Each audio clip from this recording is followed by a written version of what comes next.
It's like the illest posse cut right here, man. Sean Watts on the track. Zeus, Don One, Rude Boy, Quill, The Gift, and yours truly, Fred Knoxxx. I'm 1 in a million with $1 million flow. Fred DiBiase got the power in it though. If it's a problem, let me know, or I suggest you let it go. Cause it ain't worth the problems that'll be knocking at your door, homie. Please don't make me hurt you. Disrespect the boss, ain't treated like Virgil. Cause when I write raps, it's beyond your price tag. He's a waste of man.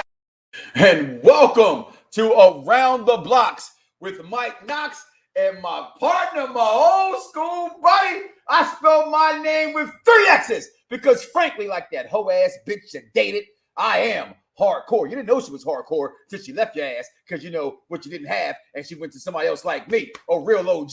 But to my left, like I said, he spells his name with 2 T's. My man from the chair shot himself, Mr. Christopher.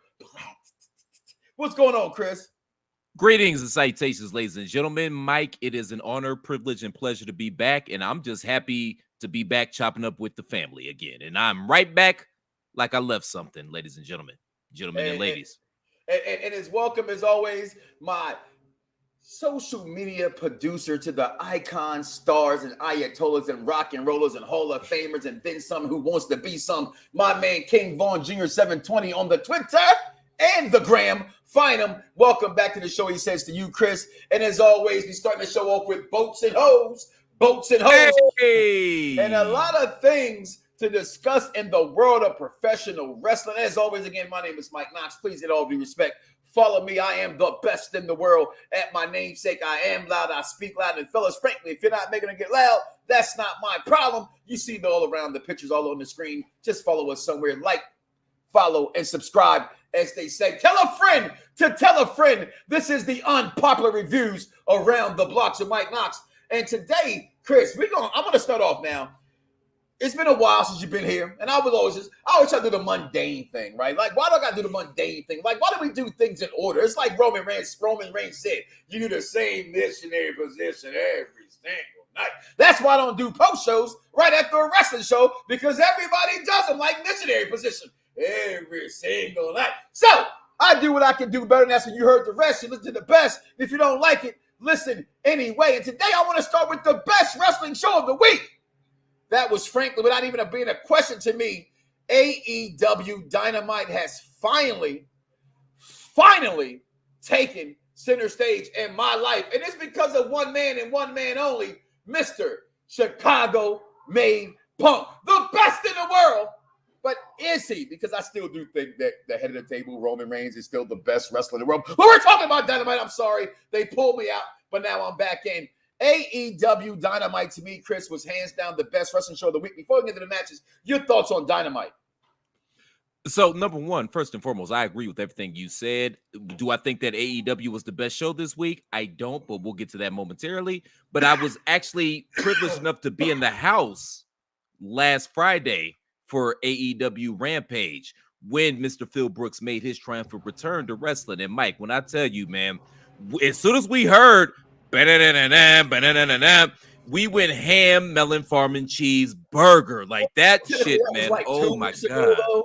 Because since then he showed up on Dynamite last Wednesday. So I get you're still on that euphoric, that damn near like a shroom high in professional wrestling right now. We're kind of in a daze. We're not sure. Is this shit really happening? Are we finally back to professional wrestling being more than just in the box, as friends have said that I have been, and when it comes to the WWE type of wrestling? But I definitely want to talk to you about what you think is the best wrestling show of the week, and the fact that you were there. We spoke about that, Pop, that I have said personally, and I was not there. I had friends like yourself who were there. They agreed with my opinion of Impact. I said that was the biggest pop I ever heard, ever. And I mean, ever. Okay. And in person, I can't say I've heard, like, the biggest pop I've heard in person was Brock Lesnar's return. The first real Raw after Mania in Miami. That was a hell of a pop. But I always heard pops on TV, like Austin coming out and Rock coming out. I had heard nothing like the best in the world CM Punk until that Friday night. But again, you was there. Your thoughts on that monumental moment?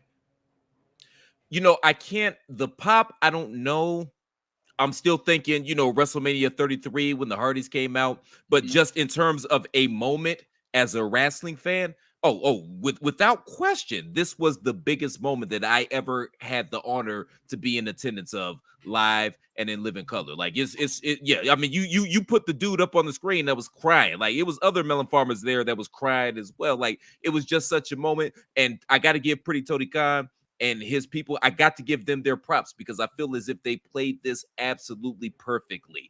We all knew it was going to happen, but we weren't for sure. As Dice Man would say, it was the greatest rumor that we knew was happening.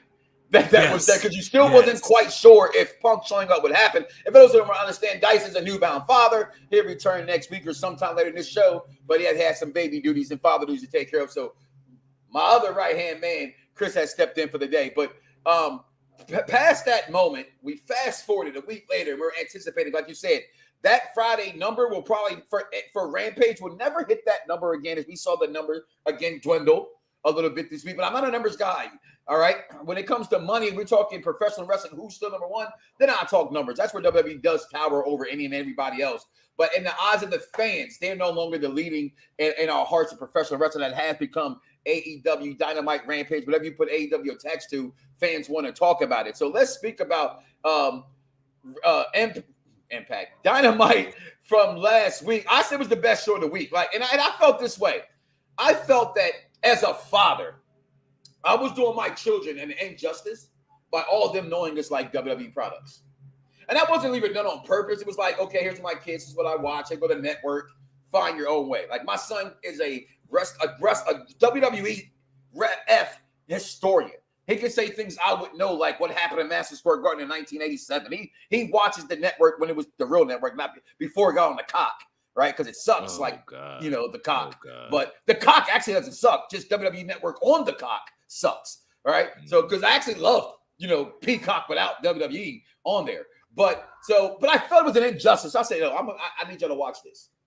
I said, I don't care. I know it's Wednesday. You normally watch maybe. No, I need you to watch. Dynamite, and man, they lost it. Luchasaurus, and I had them watch more importantly to me because I'm a huge fan of the Lucha Brothers, and so I know my son, who's one of his favorite, I think it's his second favorite, is Rey Mysterio. So I was like, yo, you Christian, you have to watch this, and he loved it. I loved it. Your thoughts on Dynamite last week? Your favorite part of Dynamite? My favorite part of Dynamite was probably the CM Punk interview with Tony Schiavone. I mean, just keeping it a buck and a half, man. I love the Bryan Danielson tease that he gave to the crowd, and just the love. Not yet. That guy's coming later. He's coming. Yeah, just be patient. Be a little more patient. But I love the interview, and I love the crowd's reaction to him. And frankly, I'm a Phil Brooks guy, so it's just exciting to have him back into wrestling, and it's reinvigorated the AEW brand for me because I started to get a little wary about it. I'm not a big fan of the Elite. I think the Bucks are lame. Kenny Omega. I think Kenny Omega's lame. I think Omega's lame. Seth Rollins doing his gimmick better than he is. I've been saying this since we met, personally or informally meeting, saying, to me, Kenny Omega has something on Seth Rollins. I know people will go the other way, but to me, Seth Rollins, excuse me, is a way better star than Kenny Omega. But I'm with you there because when I first started watching AEW, of course, I wanted to be good. I need something to be better than what I watch, right? But early on, I couldn't get into AEW. I just could not. They had this bingo hall mentality that, to me, it's a certain attachment to wrestling fans, a la like an ECW kind of fan base. And that fan base only gets you but so far. And when you want to compete, you have to not be that all the time. And I thought they were that. And I thought they were really mimicking WCW for a while. So it wasn't I wasn't enjoying who they had or what they were doing. I didn't like how they were executing what they were doing. But obviously, Punk, for me, got me back. But before that, I had started seeing the trend of the in-ring and the storyline and how much I really still don't like the Dark Order. But now I can see that, what was they were with Kevin Sullivan, Faces of Fear kind of group in them, right? And I still don't like the Bucks. I thought the Bucks were way cool 2 years ago. Now I'm with you. I think they're a little lame. But when your top guys that drew me there are not keeping me there, then I think it's a great organization, and that's what I think it's starting to become, and that's why I thought Dynamite was good. But go ahead, continue. No, I totally agree with you. They finally figured out exactly what to do with Miro, and then they have the Eddie Kingston reveal, and they come out. Obviously, they're going to have a match. We're going to get to AEW All Out, but just that. Like I'm all in on Eddie Kingston. Number one, he could talk his ass off. Number two, I hate he Kingston. looks. I If hate you've Kingston. ever He can talk his ass Really? off though. I But can't if you- stand. I can't stand a if- guy who looks like me in a wrestling ring. I'm sorry, I But just if, can't. if you ever been to New York and you seen the crazy tough Puerto Rican talking mad shit outside I've the been to New York. bodega Yeah, I in the get white that. beater, That's why he should that's be in him. the Urban Wrestling Federation and not AEW. No offense. There's an Urban Wrestling Federation. You know what? Master P owns it, okay? No lie. I reached out to y'all guys. If you're listening, why haven't you picked up the phone and called me yet? Okay? What the fuck's your problem? All right? And while I'm saying fuck people, I'm not saying fuck you, Urban Wrestling League. Hey, Dave Meltzer, fuck you. You son of a bitch. Hey, Dave, fuck you. And here's what'd you say, Dice? Mhm. I'm sorry, what? I can- Okay, Dice I ain't here, but he said fuck you, Dave Meltzer. So, I can smoke a bag of that. okay. Yes. Yeah. Go ahead. No, but hey, shout out to King Vaughn as well. Welcome back, Chris. Appreciate you, brother. But yeah, no, it wasn't a bad show this week. I'm still on a euphoric high because they brought back the quote unquote best in the world, whatever. But yeah, no, it was a good show. All told. And AEW needed this. They needed a shot in the arm. And now things are starting to get very, very interesting because not only do we have Punk, Moxley's there doing his thing. We've got Bryan Danielson possibly on the horizon. We don't know what's going on with Adam Cole, Bray Wyatt, perhaps. Like things are starting to business starting to pick up on the JR Ross side of the game. So a couple of things I would say. Yes. Pretty Tony, if this gets back to you, Pretty Tony Khan. Number one, the executive VPs, they've got to start to take a step back because they're the least interesting part of this show. Point blank, period.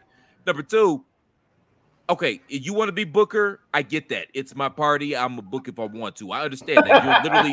You're literally, you're living your dream, and I respect it. I really do. You're living your dream. If I had the money, perhaps I'd be doing exactly what you're doing. But perhaps get you a consigliere. You know what I mean? You have access to some of the greatest minds in the history of this business. Like, pick one of them to be your shadow, be your consigliere on the Tom Hagen side of the game, if y'all familiar with Godfather. And maybe you can blend the old school with the new school and come up with something cool because you've got a lot of good talent right there. You've got a lot of talent. You got an opportunity to really do something. Like, you smell blood in the water. You know that. And I don't know what WWE is doing. It's just giving you all this top-notch talent. Just let it go and keep it moving like an escalator, whatever. But you really have an opportunity to really make a dent in this thing right now. So perhaps you need to align yourself with some people that historically know how this shit's supposed to go. I'm not saying, I'm just saying. Well, listen, in my opinion, I think they're finally, like I said, turning the page. It's just not the CM Punk thing. I do think, and I will always say this, right? You do have to have big stars. And what I've loved about this most, you mentioned the interview, is the fact of Punk coming back. The interview was really dope, right? It was the whole, do I still got it? Am I still the best in the world? Can I claim that I am this guy, right? Against these younger guys, this dangerous, this reckless Darby Allin. Can I be this after 7 years, right? We've seen him in the MMA octagon. He got his ass whooped. We made fun of all of a sudden he developed a cauliflower there because he's getting them headlocks put on his ass like, maybe AJ Lee's vice grips. Okay, I'm sorry. But you get what I'm saying here, right? It's what he's supposed to do. He's back. It's better than ever, in my opinion, and I'm glad that wrestling has now finally piqued my interest again because, yes, I'm a WWE guy, right? But I've said for 2 years now that once Kofi happened at SmackDown, my love was completely gone from the company, that they had broke my heart because at some point, it's only but so much I can fucking give you before I got to step away if you're not giving me back the same thing. And I'm going to say the same thing I said last week. I'm going to continue to say it every single week on this show. Kids are still loving WWE products, but their parents are taking them there. So if you don't give us something to fucking cheer for, Vince, I'm going to start bringing my kids by. Okay? And it's that simple. And Dynamite right now is hot. It's heavy. I'm excited for it. But real fast, so Dynamite, my favorite part also was the interview, right? Especially the part when he mimics, or not mimics, but pretty much confirmed what we all thought anyway about Daniel Bryan, right? And then, but the tag team match between the Lucha brothers and Luchasaurus. Fucking. But no, but it wasn't him because that's the upcoming. But it was the Varsity Blondes versus the thank you, Lucha thank you. Brothers. Thank You know, with Rafe, it was just amazing of a match. I loved it. I'm loving Red Velvet, and I don't even think she's that cute. I think her skin color is amazing, right? Really? But her name is just really attractive to me for some other reason. Yeah, Red Velvet. as is she until I realized she was banging one of them Briscoe dudes, and that's kind of weird. Like the Ring of Honor Briscoe dudes. The Ring of Honor Briscoe dude. She married to one of the melon farmers, man, which is kind of That. weird. But so hey, listen, that's family on this show right here. So now DJ, Scotty, all you guys that know them guys, them boys, we got to get her on the show now. Yeah. All right, we got to get her on the show. Malachi Black destroys Arn Anderson's son. Why Arn Anderson's son has a job? Easy, because he's Arn Anderson's son. You know what I mean? It's you don't have to be great sometimes to be who you are, and when you're who he is, he can do whatever the fuck he wants to do. So Arn Anderson's son is in the picture, and that's what's going on now. But my favorite part of, like I said, was AEW. So I'm gonna move to my second favorite show of the week, and it's been my favorite show of the week nonstop because, frankly, who, if anybody, and right now I don't think there's anybody better than the Bloodline. This is the greatest story in professional wrestling. No, it's not the greatest story in professional wrestling to me. Is Daniel Bryan coming? Is he's not coming? CM Punk is back. What's next? But as far as storytelling in a ring is, and I will say this to the day I die, professional wrestling is hashtag storyline. Those are hashtag facts. Some things are opinions. We say, well, I'm telling you the truth, man. Like the Michael Jordan's better than LeBron James. To me, it's a fact, but in reality, because there's reality and perception, it's an opinion, right? But wrestling being storyline is a fact. If you ever watched the TV show Hills, watch the show and you'll know exactly what I'm referring to. It's give you a behind the look. That is probably the best behind the curtain look of a wrestling show, movie, even more than the Paige movie, because that's still WWE product than you ever probably see. It's what you're watching on Stars is Hills. If you haven't watched it, shame on you. But I love SmackDown. I love the storyline. I love the fact that were the Usos really stopping Paul Heyman from getting in on their own? Or was it at the behest of the 365-day reign of the tribal chief, one Roman Reigns? You see the tweet? Celebrate me. Well, we will. I am. We are. The tribal chief. And this whole storyline with is Paul with Brock or without Brock? Did you know Brock was there? There's everything that can be tangly woven, if you will, so to speak, Chris. I'm loving this storyline, but still the impact of Punk, the looming of the matches that took place on Dynamite, and we're going to talk about All Out after this as well. I still got to give it to Dynamite, but for the first time in this show's history, Raw or SmackDown or NXT was not the best show of the week for me. It was clearly SmackDown. Your thoughts on SmackDown? So real quick, before I get to SmackDown, I just have to acknowledge the chat here. So King Vaughn said, while AEW smells blood, Vince smells coke. I think you kind of got that backwards, brother, because Pretty Tony looks like he doing rails of cocaine, 1 8-ball at a time. And that's why the show sometimes comes across schizophrenic, but that's neither here nor there. But Mike, I mean, pound for pound, man, I don't even think it's controversial. SmackDown has consistently been the best wrestling show out there, period. Okay. All day, every single week. And this week, it's no exception. I do kind of have some qualms with the show a little bit, but I'm gonna start with what I liked. I love the storyline with the bloodline. Roman Reigns is absolutely the best wrestler in the world right now by Hands any down. metric He whatsoever. Acknowledge the tribal king. The tribal chief. I'm sorry. I thought it came because my mind got flipped out because I wanted to start the show off, and I'm going to say it right now. If you know how to do it, I'm going to show you right now, right over left. Rest in peace to our king. Wakanda forever! Well said. Seriously. In the background. Rest in peace, Chadwick Boseman. Go ahead, continue. Well said, and needed to be said. But yeah, I love, number one, I love the storyline between Brock Lesnar and Roman Reigns. I feel like that feud, this is this generation's Orton and Cena, or this generation's Rock and Stone Cold. Like, that's how I feel about this. I don't think those guys have ever had a bad match. Did it get a little rundown? Yes, but now the dynamics are flipped. So now you have Brock Lesnar, Mr. Leif Erikson, Viking himself, coming back as the conquered hero versus the dastardly heel and Roman Reigns. So the dynamics are flipped, so it makes it more interesting. And that's before we even get to the whole Paul Heyman dynamic. Aspect of it, right? Yeah, we don't even know what's going on with that. Now, my fear is the only reason they brought Brock back is because they're going back to Saudi Arabia in a month. That's what the rumor mills, the hashtag, that's the dirt sheets are telling us. But there it is. We know that is to be it. It's going to be a big thing for Crown Jewel, and Brock sells over in Crown Jewel because it better made sense somewhere. Because frankly, we all want to see Brock versus Black Brock, and that's Bobby Lashley, the same goddamn character. One got a bigger freaking push than the other one got. Why? I don't know. I know what Black Wrestling Nation says, but regular Wrestling Nation says it's just cuz. No, it's cuz he's a brother. Okay? And it's the same damn push. And I gotta shout out Brandy Rhodes for her tweet. Shout out. Well, what do you think about that tweet? What did you think about the tweet? What did you think about the tweet? I wanted to put it up. I realize I don't have it here, but go ahead and speak on it. Maybe I read it completely wrong, but it was saying these Black guys are champions. You guys aren't cheering for them. Well, I can't say that. That's why it read to me. Well, this is why I say that what she said was tone deaf. Number one. Well, number one, I'm proud to be the first Black in the Rose. Okay, shut up. I'm proud to be the first Black in the Rose. But I feel like it's tone deaf because number one, you saw how ham we went on the whole Becky Lynch, Bianca Belair thing during SummerSlam.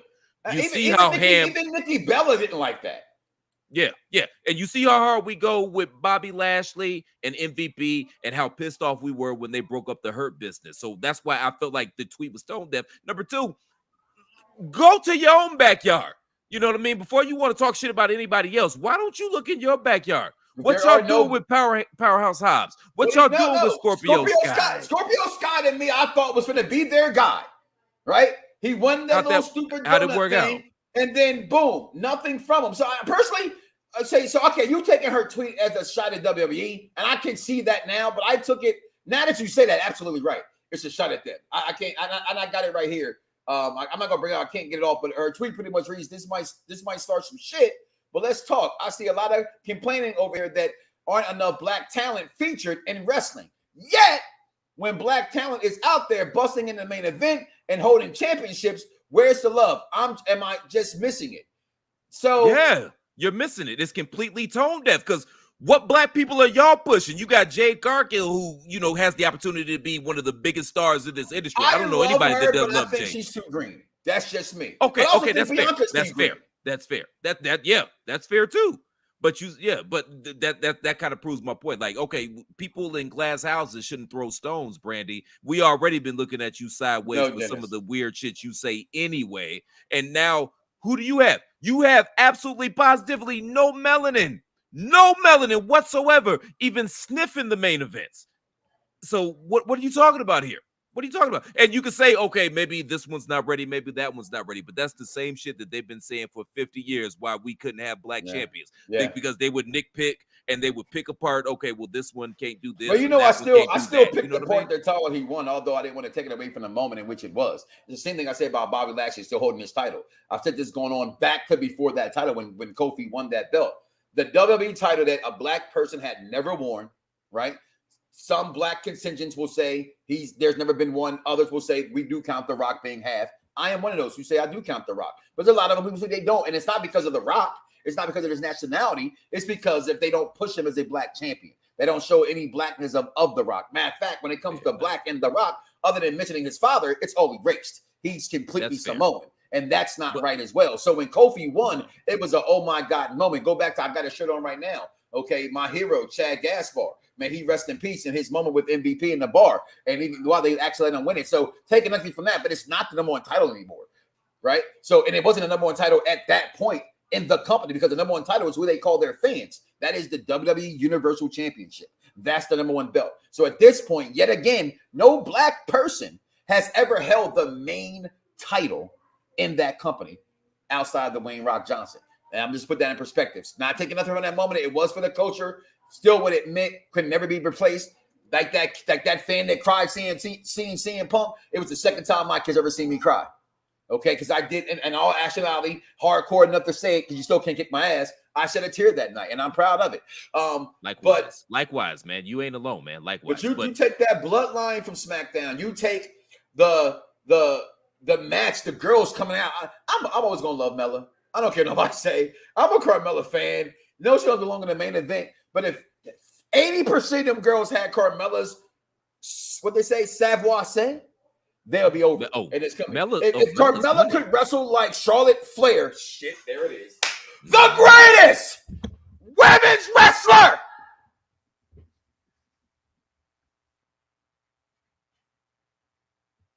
of all the times, Charlotte Flair. If she could even wrestle semi like Charlotte, she would be the best wrestler of all time because she has more charisma than me, 90% of the girls, 80% of the girls in the company. But I missed that, by the way. we do that. My lady and I, we do that around the house. That's how much we love that. That's when I do it, my children are in the background every time, waiting and anticipating for oh so long, like a Cool J song for me to drop the rest of that part in there. DC, thanks for checking in as well, man. I wonder lately what's going on with Scorpio Sky in the middle of an awesome talent. He needs to be pushed. Absolutely. And he's one of the guys that was like, yo, when you coming over to AEW, when you want to, turn the page and become an AEW guy. And it's like, it just took, and I ain't gonna lie, it took Punk for me. Like I was turning the page on it, but I'm a big guy. You know what I mean? And let me put that in perspective. Like, okay, here's your company, but your biggest star was who? Chris Jericho? I love Chris Jericho. Some would say he's on the Mount Rushmore of professional wrestling. Okay, I wouldn't put him there, but a lot of people have it. But I still put him on a very high pedestal.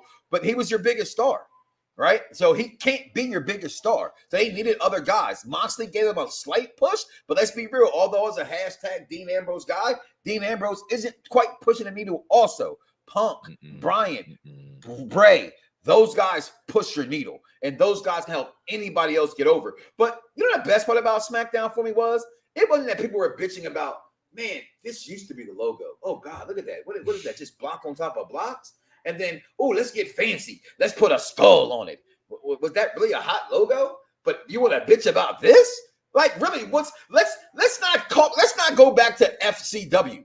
That before it was NXT, its logo sort of looked like this.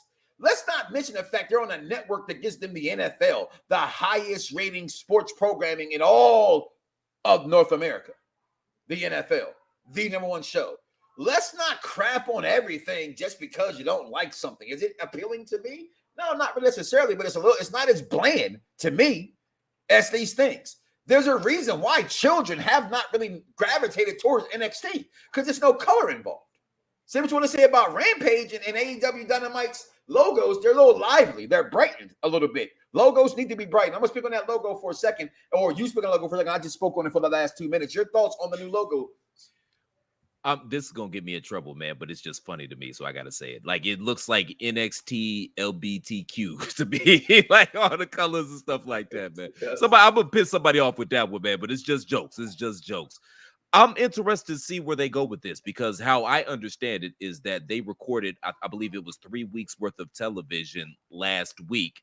And then coming off that 4th week, that's where we're going to get this whole rebrand thing. So I'm interested to see where they go with that. I kind of feel like NXT got caught serving two masters because it is supposed to be the feeder system, the minor league to your major leagues. But at the same point in time, if somebody's going to give you $40-50 million to put a TV show on and go against your competition, what are you supposed to do?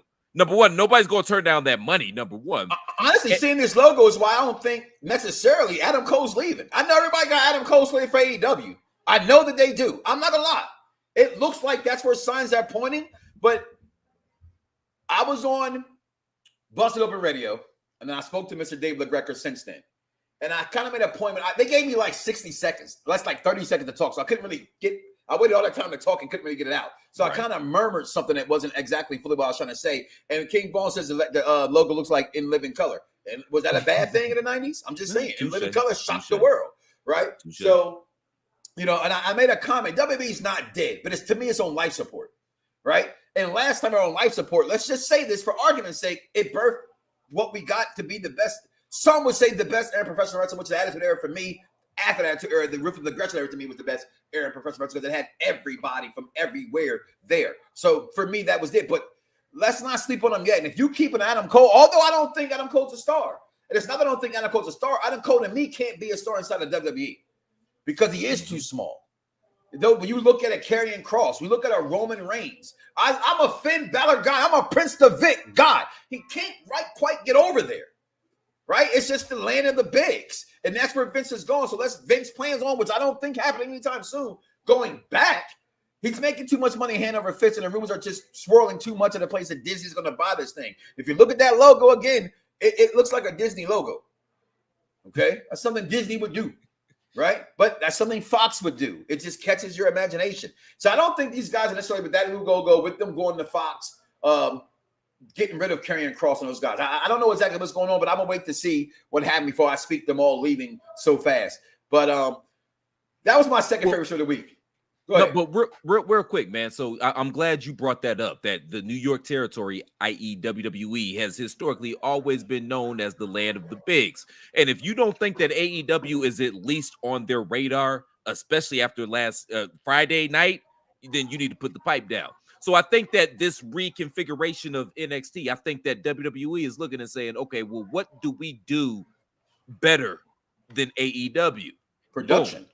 With the well, production as well, but land of the giants, and you see everybody that they're pushing right now. You know, if it be it Karrion Kross or Roman Reigns, we got almost on the main roster. We got Yapik Kodo on the main roster with Apollo Crews. Put some sock in that shoe, or Bobby Lashley. Like I think they're getting back to their roots as the big man territory, because it's like, okay, that's going to be the Indies darlings thing, but yeah, bigger is better, and we do bigger better than anybody, and you can take that however you want to take it. They do. Shout out to Dice Man. Can't make it today, but he's listening in. Him and the baby boy getting to hear Uncle Mike's voice. I think the NXT logos are going to say, well, we're all inclusive. Congrats to Dice, by the way, man. Seriously. Salud. Oh, I still got something in my cup. Yeah. Salud.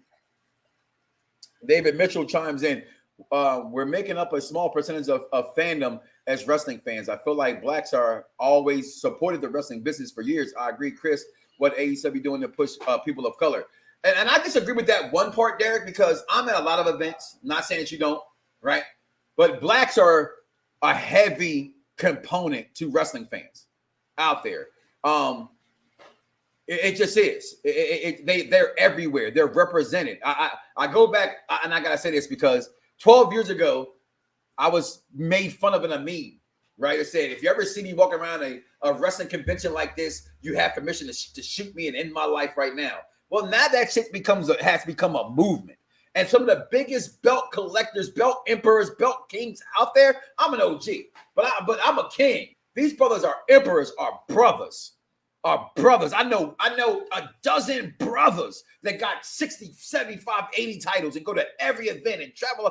Blacks are a very big component to wrestling fans. No, we're not if we're going to do percentages, absolutely. We're not the demographic. You know what I mean? We know that Caucasians are going to run that, but next to that dollar that's not coming from Texas, San Antonio, those heavy Mexican-driven areas, the second demographic in a wrestling audience is African Americans. So I get you with that. And Jason Michael Campbell, what's going on, guys? Sorry you're late. Hey, as long as you joined the program, baby, you're here. And it's glad to have you here. But I'm curious, what's your favorite show of the week if it wasn't, AEW, Dynamite, or SmackDown? No, SmackDown was definitely my favorite show of the week. Oh, you thought SmackDown would be Dynamite. Okay. Most definitely. I thought in ring and story, I thought Dynamite took it away. Fair enough. They took it away. And again, I thought outside of it's hard to wear glasses. I don't know how y'all do this. Glasses and headphones. I'm sorry. This is the most annoying shit in the world. My ears are thinking of, and I wear earrings. You know what I'm saying? My ears are taking a pounding right now. You got a lot going on. It's a lot going on. But just real quick, man. I'm not only are black fans a big component of wrestling, black culture. I mean, go back to the 80s. Hulk Hogan out here rocking Jesus pieces and do-rags and shit like that. We just didn't know Brother was the radio edit at the time. Plus, the Melon Farmer was darker than me. We didn't know that at the time. But, I mean, and then fast forward a little bit to the NWO, For Life and Too Sweet and all that shit like that. Like, that's all black culture. Like, Sean Waltman. Shout out to Sean Waltman. He literally tells you, hey, we appropriated black culture to get ourselves over. Like, that's always been a thing. And my biggest gripe with AEW is when you first came out, you presented yourself as the woke brand, and I use that term woke in quotation marks because what does that even mean right now? But your main event seed is whiter than the January 6th insurrection. So is it Uchi Wally Wally or is it one Mike? Like, what are you doing here? Well, I prefer one Mike. This is just me. Of course. And Kanye album came out today, which I had been anticipating, and now all of a sudden I don't care to listen. Am I the only one? The shit got 28 fucking songs, Kanye. The fuck I'm doing 28 goddamn rap songs, Kanye. And the album cover is just a black thing. It's a spot. I don't even know if I wouldn't even show up that I was playing the music. Seriously, Kanye, what the fuck? The question is, I've seen on like 20 posts over the weekend. Is he a genius or is he not a genius? He's a fucking retarded genius. And excuse me for saying retarded. Let's just stop that, okay? But he's a few short screws loose as Kanye. And he ain't been the same since his mama died. If y'all don't see that boy need some help, I don't know what to tell you. All right? Cross got the toy outfit. Listen, y'all gonna leave my man Crane Cross's outfit alone because everybody made fun of my man's outfit. All right? And I'm gonna say this much. Damn, he got the fucking Ascension treatment, didn't he? And all he did, I didn't like the fact that the Ascension got shitted on. That's just me. I got that they tried to copy LOD. Okay. However, I knew better, right? Even in this one, I know, but I see that mean is that him or Shrek, right? Because I had the Shrek had the mask on with Shrek. He's always been presented as a gladiator, a 300 kind of guy. So to put that on, all right, but I get it. Dice checks back in. Let's not forget VKM had the what is it? The do-rags, yeah. Matching suits. He sure did. He sure did. What my man Corey say? It's not that good to okay, me, yeah. bro. Well, probably talking about his last album was ass too. So it's okay. Yeah. Yeah, you know what? I like the Usos brothers and he recruit. You know what I mean? I saw again that I knew was happening. You know what I mean? I will never ever be a dirt sheet. I don't even share with my closest friends. I talk to Dice every fucking day. I never tell Dice what's going on. He's watching. He can tell you. He can ask himself. I never tell him I heard this news or this news is going on because I'm privileged. You know what I mean? I say that and I mean that in my heart. Like I'm privileged to information, right? And I believe I get certain information because I don't spread it. And I believe honestly, if I was to spread it, maybe I wouldn't get this information that I'd be getting. So I don't share it to anybody. You know what I mean? So I like wrestling to be suspenseful. You know what I mean? What Eminem say? Write it down. Make it suspenseful. If you know everything's going to happen, how can it fucking be great?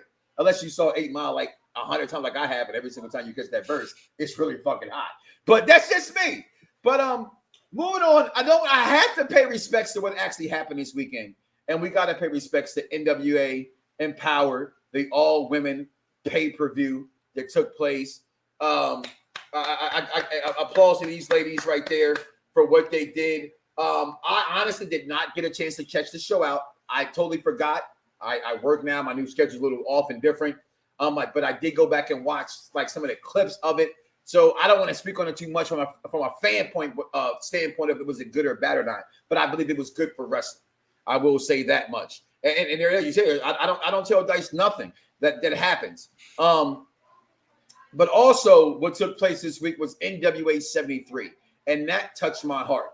I was watching a lot of it today in the doctor's office between shows, but to see this card of guys that I really don't know. You know what I mean? I used to watch NWA really intensely before the pandemic. Since the pandemic, I haven't really gotten back into it. But anywhere my man JTG, friend of the program, chimes in and tells me he's going to be somewhere, I tend to look and go watch it. It was a 12-man battle royal in which he was a part of. Also, Trevor Murdoch again defeats Nick Aldis. I'm a fan. I know Dice didn't like Trevor Murdoch won again. I like Trevor Murdoch. I've always dug that gimmick. If I don't know, I've always dug the cowboy gimmick. I think it's always going to be women wrestling for that. Your thoughts? Have you seen any of the two programs, Chris? So I didn't see a lot of it. Number one, going back to Saturday night's program, we have to pay respects and homage to Awesome Kong, who announced her retirement on the Saturday. I thought we already knew she was gone, though. So personally, I mean, yeah, but wrestling she's fans, still, and not just you, but they're putting out that she's officially retired. Her ass is gone a long time ago. But go ahead. That's fair. That's fair. I just feel like she deserves her flowers. That's all. So I just want to pay respects and homage. So I didn't see the show on Sunday either. I was shocked that Nick Aldis lost the belt, even though I dig the Trevor Murdoch gimmick too, like on the Barry Windham, Dirty Dick Slater. Yeah, I like that Dirty Dick Barry we keep Windham going, shit. like I fucks with that, yo. That's Southern wrestling. That's why I like. That's why I'm a big fan of Hangman Page. I see Magnum TA in this guy and them Cowboy. You know what I mean? I love that kind of. I don't know. I'm a child of the 80s. I'm here for that, and I loved Ric Flair's promo as well. I got to hear that. And absolutely. Only thing was missing was Dusty Rhodes. Yeah. Only thing was missing. So I would have loved to have seen Cody or Dustin show up. To be honest, to pay that respect to Arn Anderson, some of those older guys, other than Flair, show up. It's what I thought it could have done for that. There'd have been a lot to Jim Crockett and Jim Crockett Promotions. Go ahead. Yeah, no, most definitely. I do want to give Nick Aldis his props. Like when he was Magnus and Impact TNA, whatever you want to call it, I didn't get it at all. But when he got up with Billy Corgan and they rebooted the NWA, he comes out, he's suited and booted every time. Mm-hmm. He speaks well. He's very, intelligent sounding and articulate.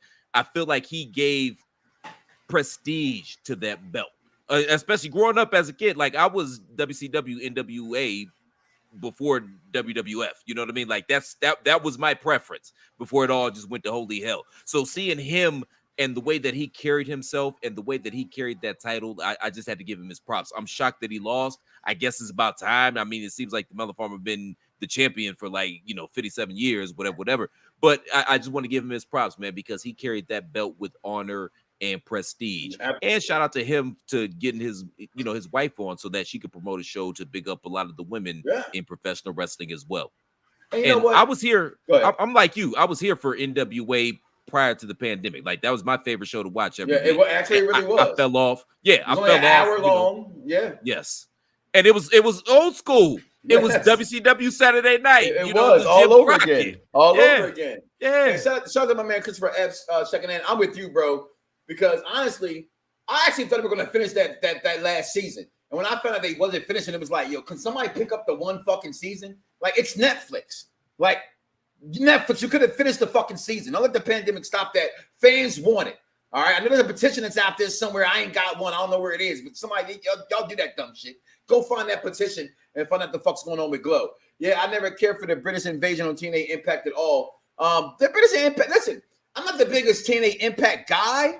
I was here in line to you. That's Mr. Lopez. We used to go about it all. We used to fight every week early on in the beginning of my shows. He was like, man, I'm watching Impact, but it's just not doing it for me. But I go back and I watch it now. And again, if you watch Hills, they use a lot of clips from the TNA Impact days that's the other promotion. That's the big promotion. So, but he says that was a great weekend. Want to go see some more? Go see more. But then let's just real fast get this out the way. It was last week's Raw. It was there. I just think Raw is so fucking lame. And I tried. And a couple weeks ago, it wasn't so bad. But a couple weeks ago, it was really, last week was just really bad. I just wasn't a fan of last week's show at all from it. I don't like who's going to kick off Raw tonight. And Damian Priest, I think he's fucking ass. I think he looks like ass. I think his character's ass. Maybe I can't. I'm not necessarily knocking him as an ability. I'm a character-driven wrestling fan, and I think the character is really lame and really shitty. I do. I'm not here for Damian Priest. I saw him live at the the Elite versus Ring of Honor show that WrestleMania weekend where I didn't go to fucking Takeover in New Orleans like a dummy because obviously everybody said, "Hey, let's go here. This is the new up and coming thing." What a waste of fucking money. Okay, but. United States champion Damian Priest beat Bobby Lashley by disqualification last week, which was corny, right? Then they turned into a tag team match where Damian Priest and Drew McIntyre. Like, how many times you gonna put this guy back in the title picture?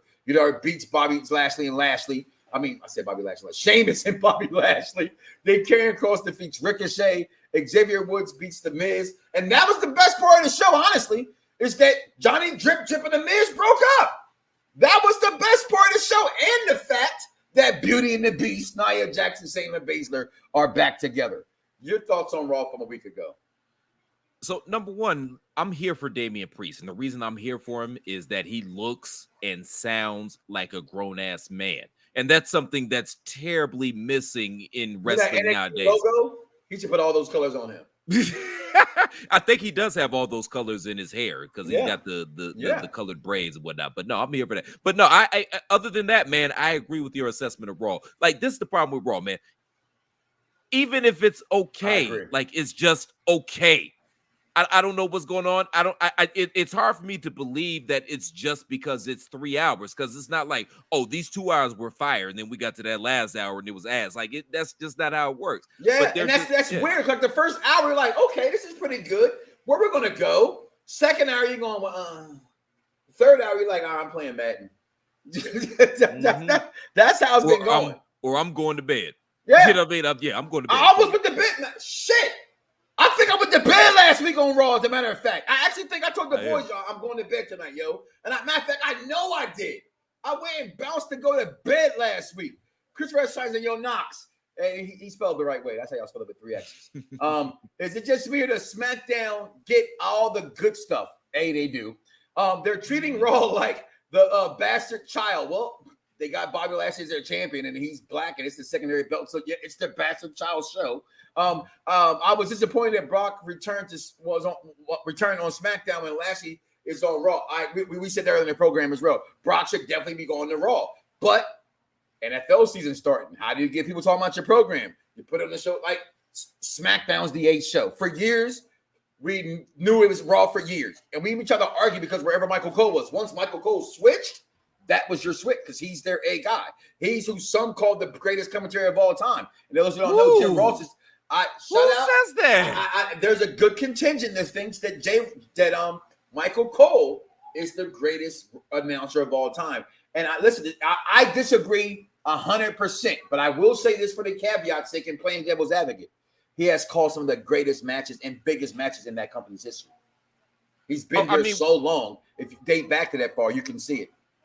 If he's not under the thumb of Vince McMahon, because number one, that's not a very easy job. But if he's not under the thumb of Vince McMahon, well, of course, and that's what makes you keep your job. He's under the thumb of Vince McMahon. No, that's fair. But when he went over to NXT and he did that NXT UK overseas, him and Nigel McGuinness, he called his ass off. So he's got the chops in him. It's just that's not an easy job. You got a lot of masters to serve, and you got a senile old man yelling in your ear for 2 hours every week, telling you what to do and what to say. So it's not an easy job. But greatest of all time? Oh no.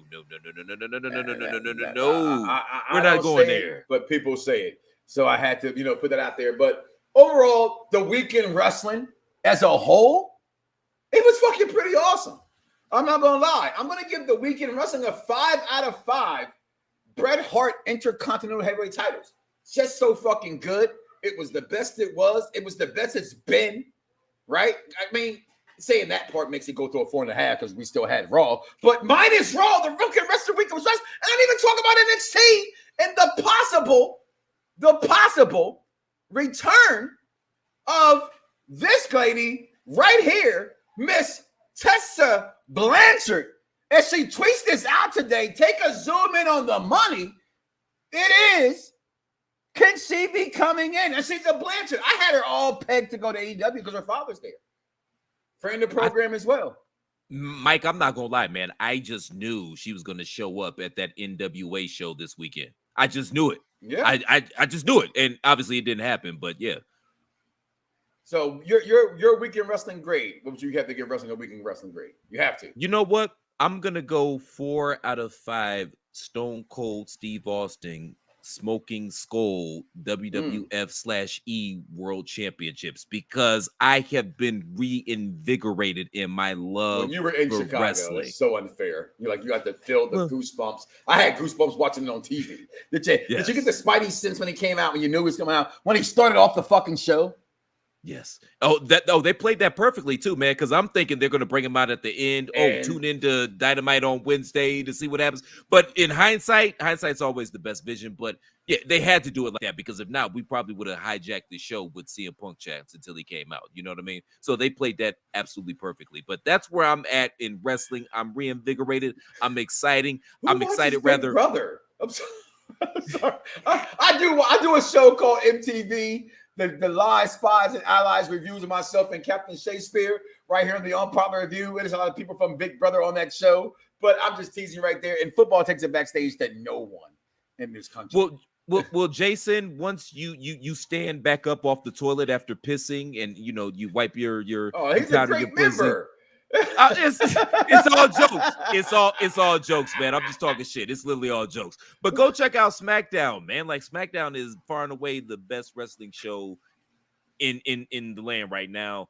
Dynamite's been a lot better. Like there's a lot of cool shit going on in wrestling, man. I think sometimes as fans we spend too much time focusing on what we don't like as opposed to focusing on what we do like. Because remember, at the end of the day, we're fans of this shit. So why not just find some stuff you like and focus on that and be all in on that? What's wrong with that?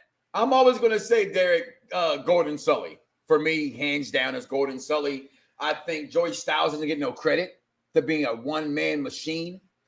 But for me, my favorite, I didn't say the best, my favorite was Gorilla Monsoon and Lord Alfred Hayes. I just thought those two dynamics, or even Gorilla Monsoon and Bobby the Brain Heenan. I just thought that. What about Jess? Gorilla and Jesse? What's about Gorilla and Jesse was still great. And Gorilla and insert any of one of those three, to me, couldn't lose. Gorilla was really good. Like, he has a foreign object. I just love that kind of shit. I wish they still said that shit. I wish wrestling still had President Jack Tunning in it. But we got a little bit of time left for the show, and I'm going to go ahead and talk about the biggest show of the weekend, and that's coming up, and that is All Out. The pay-per-view is coming. And let's just go ahead and ask it right here. We thought I said September 22nd he was going to show up. I also said for years that Daniel Bella will never leave the WWE. And damn it, I've already said it. I was wrong. Daniel Bella will show up, but now, because COVID is fucking back, because that sick bitch like the fucking nugget that won't flush down the goddamn toilet, Daniel Bryan is slated to be there this Sunday at All Out in Chicago. Chris, are you going? Because I want to go. I do want to go, man. I'm not going to be able to swing it, man. I still got to get some updates on the condo, so I'm not going to be able to swing it. You play my plane tickets, I'll buy the other tickets. Right? I got them. But let's talk about them right here, man. Let's start from the bottom to the top to the bottom. Way we go. And it's finally the final fight. If Chris Jericho, he will lose. He will never wrestle again against MJF this Sunday.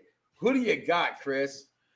I thought we were done with this because Jericho tapped out. Like, where do you go from this? So MJF needs to win, but I'm scared that Jericho is going to win. And no disrespect to Jericho. I love Jericho. Shout out to the, Y2J. The bubbly!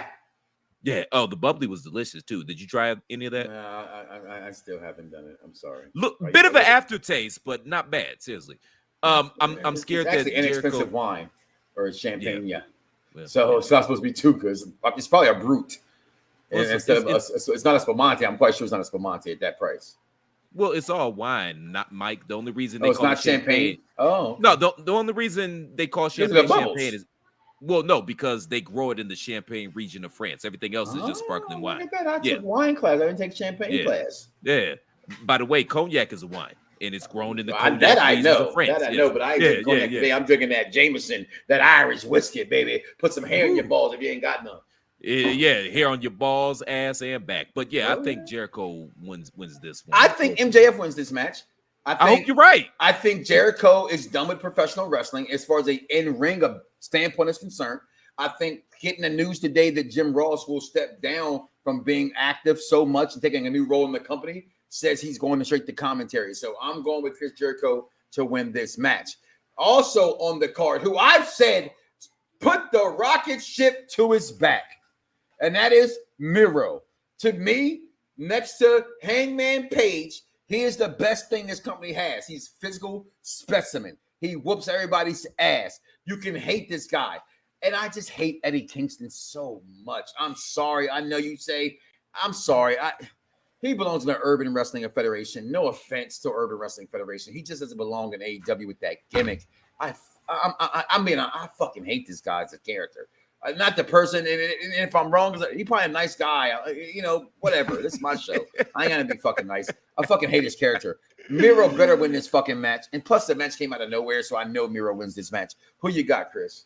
you can't not have Miro win this. They finally figured out how to book Miro properly and not have him out here beefing over video games. So yeah, Miro's gonna steamroll this Melon Farmer, and that's the only way you could do it. And you're right. They all can thank Vince McMahon for that. And here you go, Jason Michael Campbell again picking on crying Danielson. His name is Daniel Bella, okay? And he was never supposed to leave WWE, but he did because he probably whipped her good.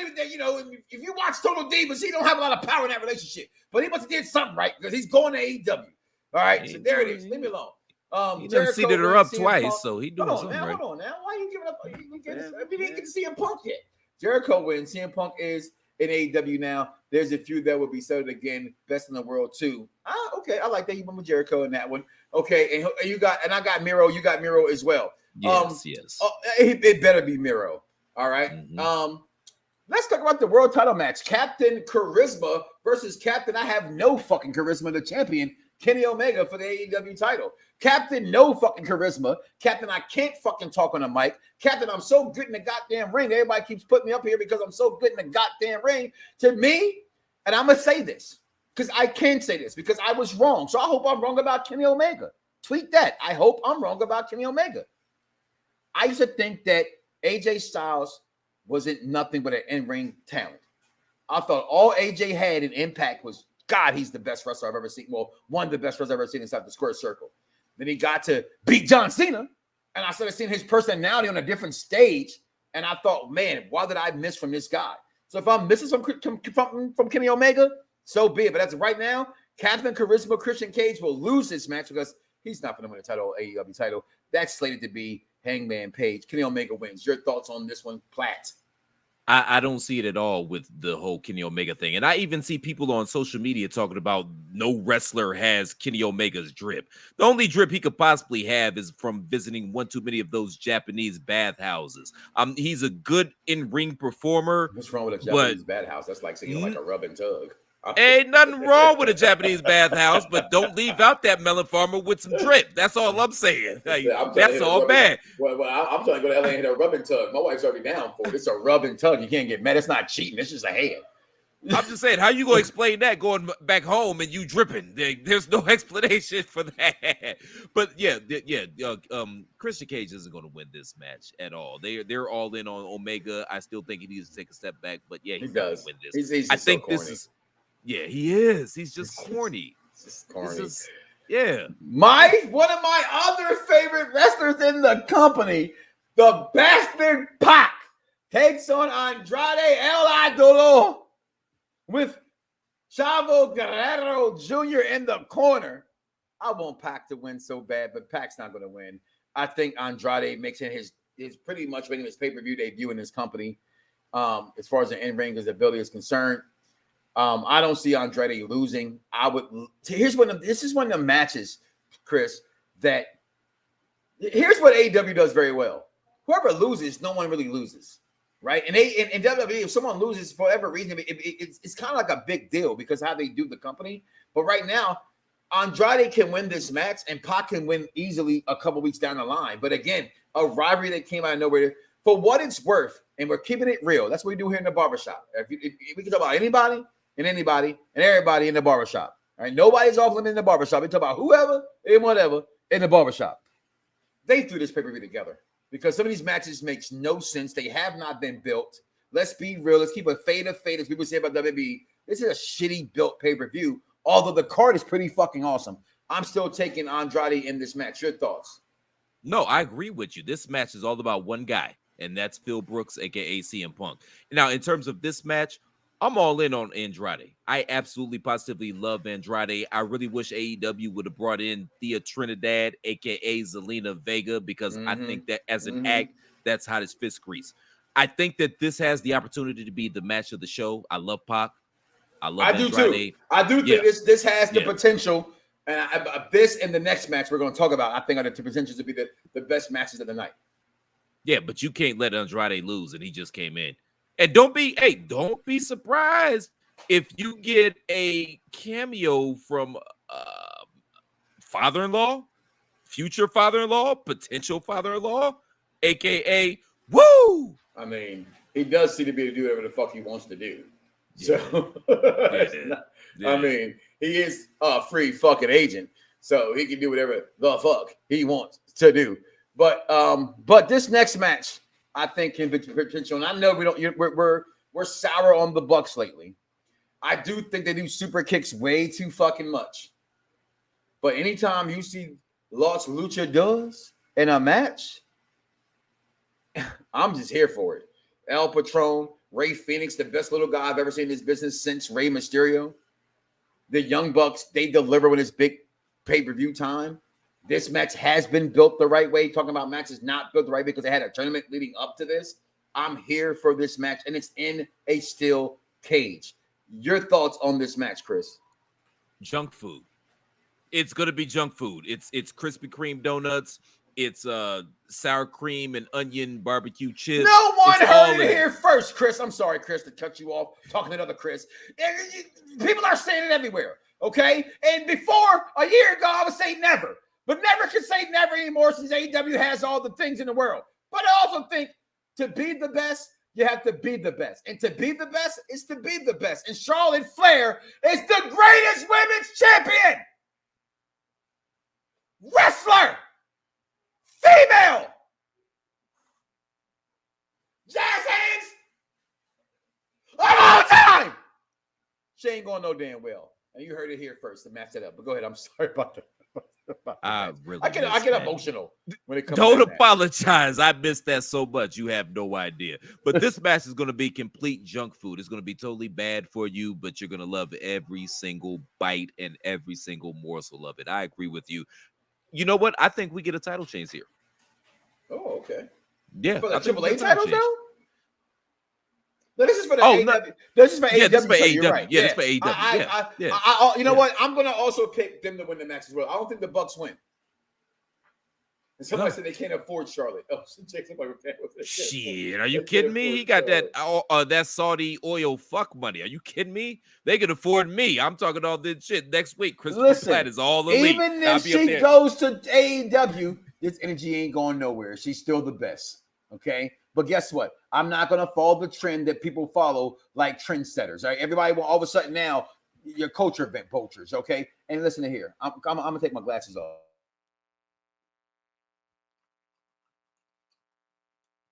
That's how you know he's serious, folks. It's about to get real. It's coming. It's coming. Hold on. We can't hear you. That's all right. Little technical difficulties, but it's all right. That's what I'm here for. He'll figure it out. All right. He'll come in. Hey, Mr. Tyron Woodley, fuck you. I've hit several times. I didn't want to be rude to text you last night to tell you let us all down. But what the fuck? You let Ferguson down for what it's worth. You talked all that shit and lost to Jake Paul. You didn't even want to win this fight. It's a work, bro. You know what? I don't care if it's a work. I'm worked up. How about that? It's a work. I can't even see shit. I need my glasses. Go ahead, man. Get work. I got work. I got work. Yeah. I've been work.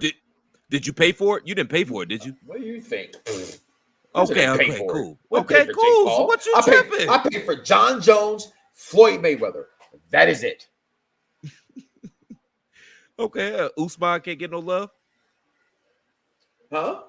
I said Usman can't get no love? No. Nah, I'm talking shit. I don't pay for none of that shit, man. That's my form of reparations. I don't pay for none of that. I'm going to say what I paid for Johnny Bones Jones, and I paid for Floyd Mayweather. And even then, it's sporadic.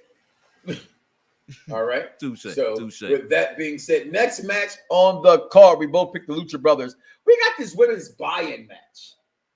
But I'm not quite buying into this match. Any favorites in this match for you? I have zero interest in this. I'm gonna say, do we see a AJ Lee ever back in wrestling again? I know Punk's back. Is it too soon for her? It's been no talks of her wrestling. Is this the night where the Iconics show up?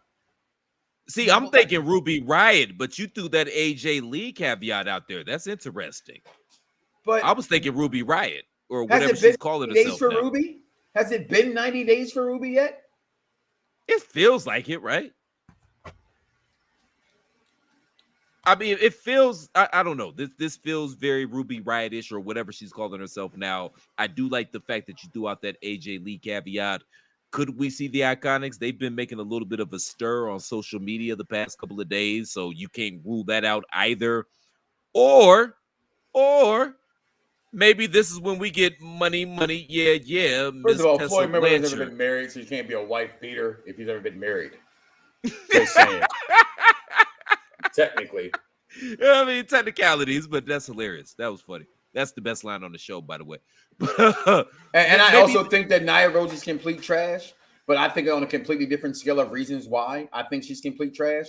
I have nothing against transgenders whatsoever. I have something against fans who bitched and cried about James Ellsworth helping Carmella win the Money in the Bank match and made WWE, because the backlash was so bad, they put on a different match for her to win separately, can bitch and complain about that when it's supposed to be a big women's movement, when technically she's a man wrestling women, although she calls herself a bunch of, hey, do what you want. This is not nothing like that. I'm just saying, I think it's an unfair advantage that Nia Rose is allowed to compete against these women. You can see the difference in the way she works in the ring compared to how these other girls work in the ring.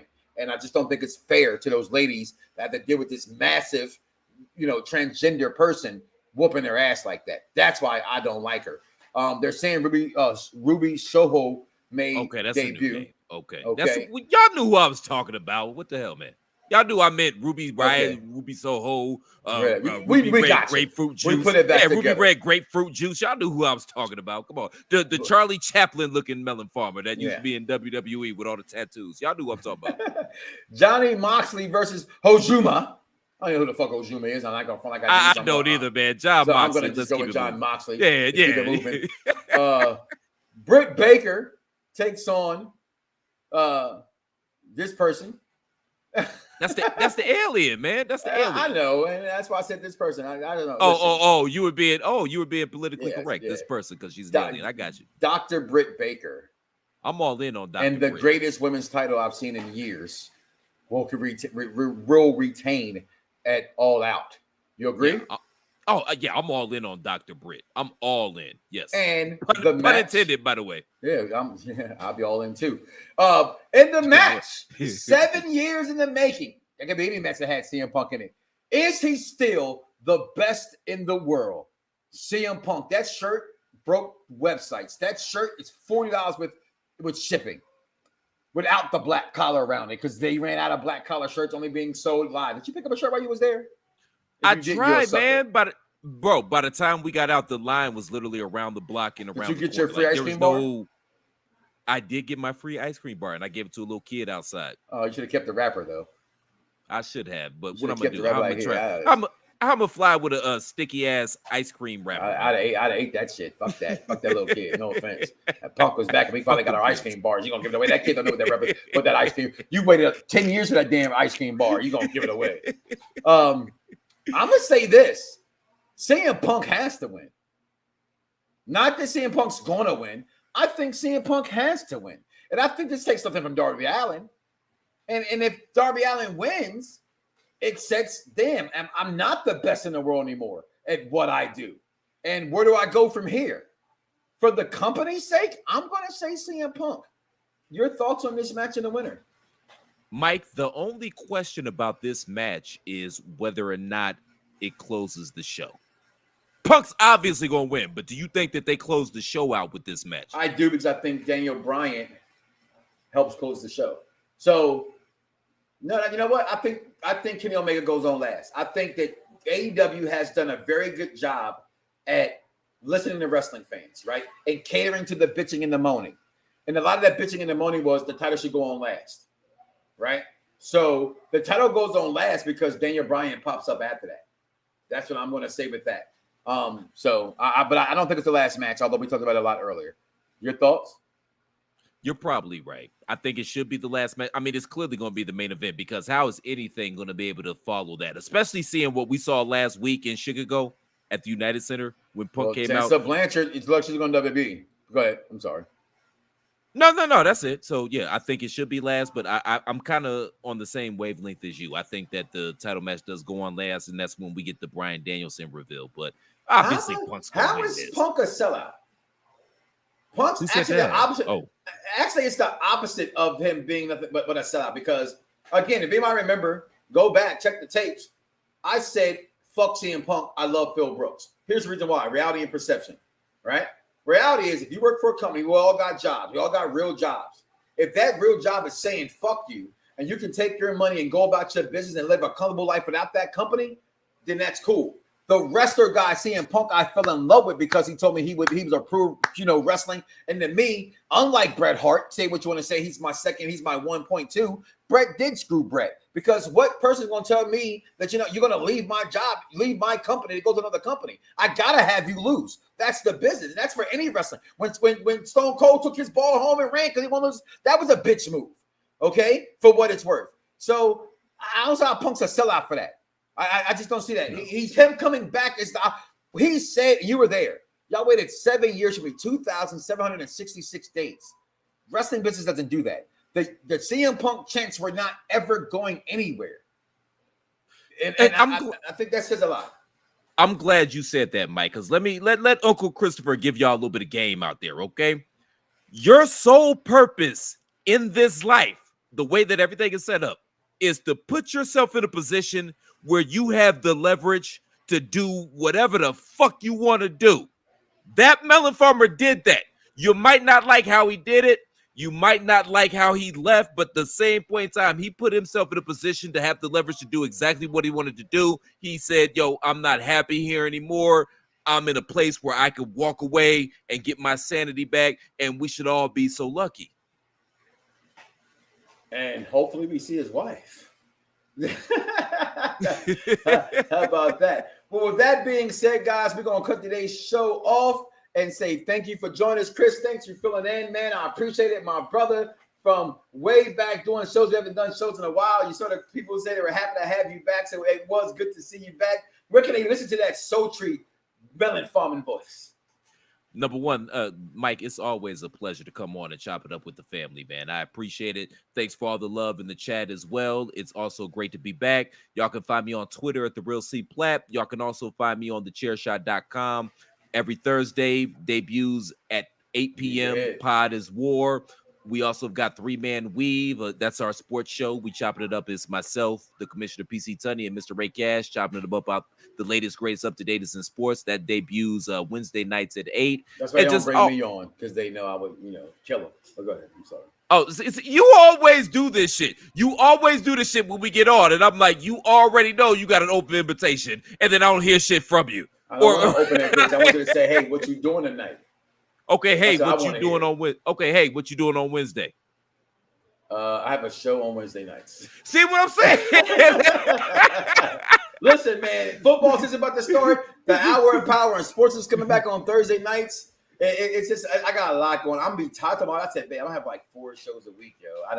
Y'all gonna get tired of my mug, but can't stop, won't stop. You know what I'm saying? I gotta keep doing what I'm doing. But again, man, thank you so much for filling in for Dice Man, for coming on. I appreciate you as always. And as always, guys, listen, do not wake up tomorrow morning and say to yourself, I love me some me, and don't love God. That's crazy. And not know that Charlotte Flair is the greatest women's wrestler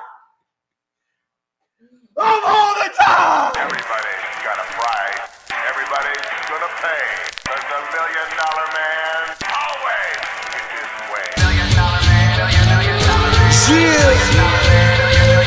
It's like the illest posse cut right here, man. Sean Watts on the track. Zeus, Don One, Rude Boy, Quill, The Gift, and yours truly, Fred Knoxxx. I'm 1 in a million with $1 million flow. Fred DiBiase got the power in it though. If it's a problem, let me know, or I suggest you let it go.